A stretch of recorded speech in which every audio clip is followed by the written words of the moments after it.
So there was nobody there, family or anything, just two witnesses. And we got married, and I left that same day, and I think spent one night on the road, and we came back to Asheville to have our reception. And we were going to have the reception at the YWCA, probably one of the only places that you could have an interracial meeting. And so that was very interesting because as we were dancing on the dance floor, you know, I pointed to some people and I was saying, Jack, are those your friends or people you invited? He said, no, I thought you knew them. So we discovered that a lot of townspeople had just shown up to see if this really was going to happen or not.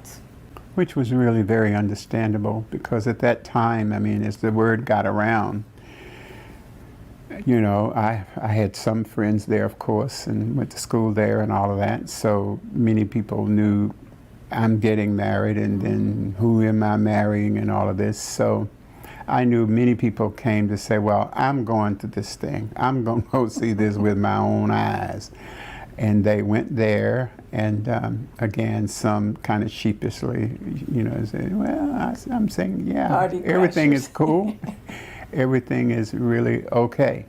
But knowing, and I understood that. Some people wanted to experience this. This is the first time anything like this has happened in Asheville or North Carolina that anybody knew of. But it was lovely. It was wonderful. There was no negative feelings. And by the way, several years later, after our reception there, my mother kind of casually informed me that there had been a bomb scare that night. She didn't tell me, and she didn't mention it to anyone, but later on she shared that there had been a bomb scare that night. After we got married, within 7 or 8 years, we left Asheville. We went to Atlanta, and then we came here to Montgomery. So for our 25th wedding anniversary, we decided to go back and celebrate it in Asheville. And by that time, there was a very strong Baha'i community there.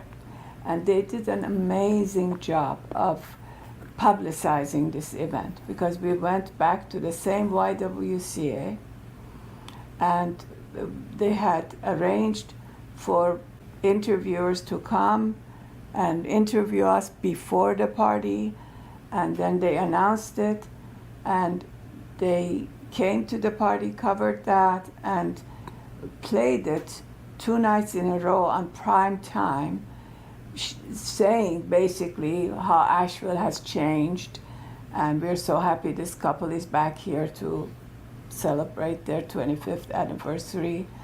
And in fact, our son Hami was then 12 years old, and we would be, because people had seen us on TV, we would be walking down the street and regular people would just come and shake our hands and say, we're happy you're back, we have changed. So that was a wonderful experience for us.